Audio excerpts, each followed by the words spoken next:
Good morning বন্ধুরা। সকাল সকাল এই যে গাছে ওষুধ দিচ্ছে আপনাদের দাদা।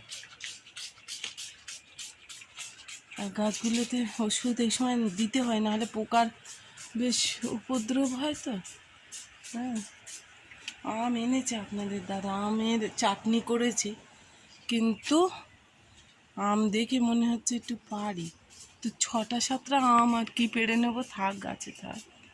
চাটা খাওয়া হয়ে গেছে জানেন। আর কি করব, মানে কাজে হাত দিতে ভয় লাগছে। আর একজন শুয়ে আছে, আমি অনেকক্ষণ শুয়েছিলাম আজকে। ওই তো ওই ঘরে আছে বিস্কুট, বিস্কুটটা দিই দাঁড়া। ওই যে আজকে আমাকে উনুনের ধার থেকে ছুটি দিয়েছে, বলছে রসুন আদা ছাড়াতে হবে। হ্যাঁ চলো চলো, ওই যে চিন্তায় পড়েছে। আমি বলেছি আজকে আমি মানে গ্যাসের ধারেই যাব না। হ্যাঁ, ও পড়ে পড়ে আর হাঁটলে রাস্তায় পড়ে যাবে, বুঝেছ? হ্যাঁ, আস্তে আস্তে প্রচুর পরিমাণে আমার বেড়ে যাচ্ছে জানেন বন্ধুরা, পাওয়ার সুগারের জন্য। আর এই হাউ হাউ করে এইটা চলছে। হ্যাঁ, বড় ফ্যানটা নিয়ে যাচ্ছে। এদিকে টেবিলটা মোছা হয়নি, একটু মুছে টুছে নিই, কারণ খাবার দাবার তো হয়ে গেলে এখানেই রাখি। না মুছলে কেমনটা লাগে না, সারাদিন বাসি পড়ে থাকে। তো তো ওই জন্য একটু মুছে মাছে নিই। আর ওদিকে অনেক কাজ পড়ে আছে, সেই দিকে আবার দৌড়াতে হবে। এটা মুছে নিয়ে রান্নাঘরে ঢুকবো। ওই দেখুন, আজকে সত্যি সত্যি লেগেছে। হ্যাঁ, আমাকে রেহাই দেওয়ার জন্য। ওই যে আদা পেঁয়াজ রসুন সব ছাড়িয়েছে, আলু ছাড়িয়েছে, আমি বসে বসে গল্প করছিলাম। রান্না করবে? হ্যাঁ, রান্নাটা করবে তো? আরে আমি পারি না। আচ্ছা, তো আমি বসে থেকে কী করি, এই ঘরটা ঝাঁটটার দিয়ে নিই। আর দুনিয়ার নোংরা এই জায়গাটায় কী যে করে, আমাদের বাড়িতে না জঙ্গল জঙ্গল পুরো। হ্যাঁ, শান্তি নেই। সারাক্ষণ যদি আমি ঝেড়া হাতে করে নিয়ে দাঁড়িয়ে থাকি তো বন্ধুরা, আমার ঘরবাড়ি মানে ঠিক রাখা বেশ মুশকিল। এত বিরক্ত লাগে, মাঝে মাঝে ভালো লাগে না। এই নিচের অংশটায় দেখুন পাতা পড়ে কী অবস্থা হয়েছে।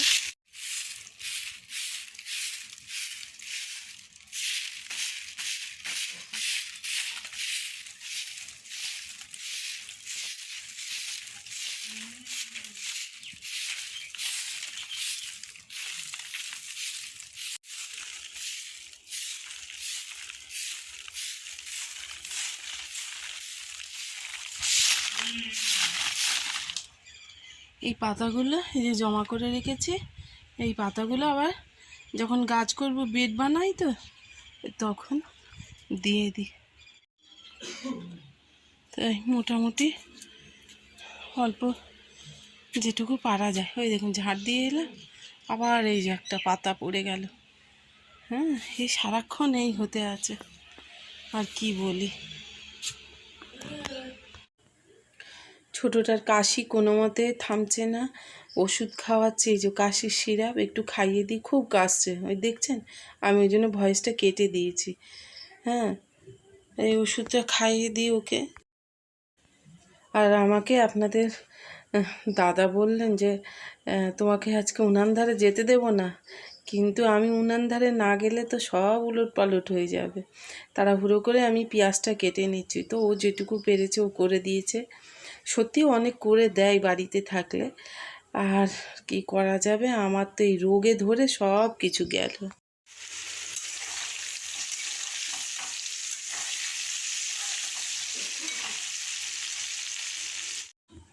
আসলে সত্যি কথা বলতে ছেলেদের কাজ আর মেয়েদের কাজ এক জায়গায় কোনো দিনই নয়, তারা দুজন দুই দিকেই পারদর্শী। যাই হোক, আমি আমার রান্নার কাজে চলে এলাম। এই যে মাংসের জন্য সব প্রিপারেশন করে ম্যারিনেট করে রেখে দিয়েছিলাম। কি দারুণ হয়েছে।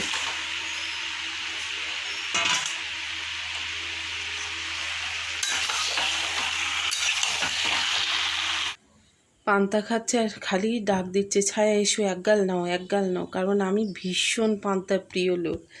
ওই দেখুন আমার মুখে দিয়েছে, আমি চিবোচ্ছি বসে বসে।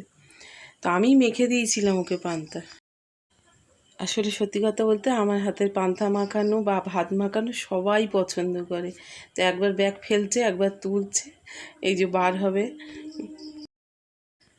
কত কম তেলে পেঁয়াজগুলো তুলে দিয়েছিলাম, আপনারা দেখেছেন।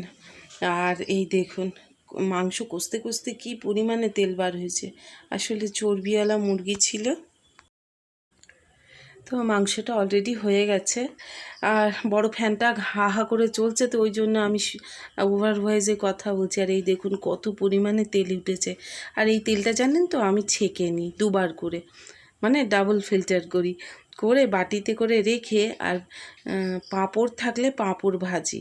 তো অপূর্ব খেতে লাগে। এই টিপসটা আপনারা ফলো করতে পারেন। এত পরিমাণে তেল তো গরমে না খাই ভালো, তো এর জন্য বাটিতে করে আমি তুলে রাখি। আর সত্যি একদিন কি মাথায় হয়েছিল যে ওই তেলটা আছে তো একটু পাঁপড় ভেজে খেয়েছিলাম, তো অপূর্ব লেগেছে, ট্রাই করে দেখতে পারেন। রান্নাবান্না সেরে সুরে নিয়ে, আর এই যে কতগুলি থালা বাসন বার হয়েছিল সেইগুলোকে মেজে ঘষে রাখি, কারণ আপনাদের দাদা সে আসলে আবার খাওয়া দাওয়া হ্যান ত্যান অনেক কাজ আছে। বাসনগুলো কোনো রকম একটু মেজে ঘষে নিলাম। রান্নাবান্না করে শুয়েছিলাম জানেন, বললে হয়তো আপনারা হাসবেন, আসলে একটু করে কাজ করছি একটু করে গিয়ে শুয়ে পড়ছি, এরকম হচ্ছে। যাই হোক, এবার স্নান করব। আপনাদের দাদা সে এখনও ফিরল না, আসুক তারপরে আবার খাওয়া দাওয়া করব। ওই যে ছোটটা শুয়ে আছে, আর এই যে দড়ির মতোটা দেখছেন জানেন ওটা কি করে রেখেছে, দেখাই আপনার, কথা বলি আর বলছি। ওই দড়িটা আমি টানিয়ে রেখেছি, ভিজে জামা কাপড় ঝুলিয়ে দিচ্ছি, তারপরে ঘরটা ঠান্ডা থাকছে। হ্যাঁ, আর এই দেখুন বাইরে কি পরিমাণে রোদ, মানে ভয় লাগছে। এখানে তো গাছ আছে বলে অত বোঝা যাচ্ছে না, সামনের দিকটা আমাদের ঝলসে যাচ্ছে। তোরা আছে কিন্তু লোকজন একটাও দেখতে পাবেন না, শুধু এই বাড়িটায় একটা কাজ হচ্ছে, ওই যে এই বাড়িটা। বড়টা ওই যে দৌড়ে বার হয়ে গেল ক্যামেরা দেখে, তো আমাকে এই ড্রিঙ্কসটা দিয়ে বললো মা তুমি একটু খাও, তা আমি আর ছোটোটা মিলে খেলাম।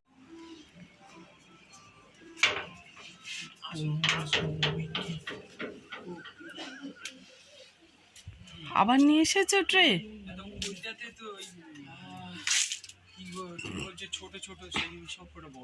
তাই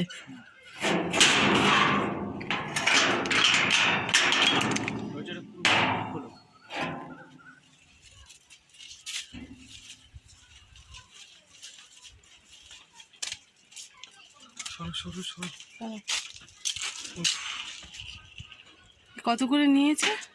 50 টাকা। 50? কটা নিয়েছো? 5টা? 6টা?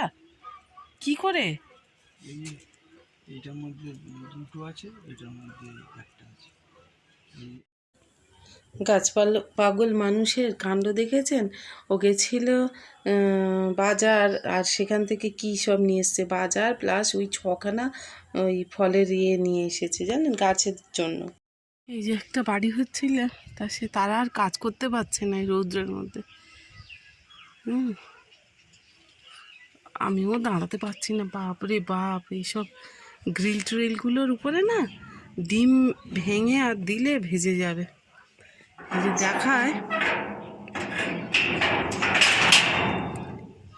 উফ, খেতে দিয়ে দিয়েছি আর খেতে বসে গেছি। তো কি রান্না করেছি রোজ দিনকার মতো আজকেও আপনাদের একটু দেখিয়ে দিই। উচ্ছে ভাজা, স্যালাড করবো বলে ভেবেছিলাম তা করলাম না, উচ্ছে ভাজা, আর এই যে মাছের আম দিয়ে আলু দিয়ে মাছের একটা সর্ষে বাটা দিয়ে ঝাল, মাংস তো দেখালাম, আর এই যে আমের পাতলা চাটনি। বড় ছেলে খেয়ে দিয়ে বার হয়ে গেছে, আর এই যে আমরা 3জনে বসেছি খেতে, তো খেয়ে নিয়ে ফিরে আসছি। ভিডিওটা শেষ কর।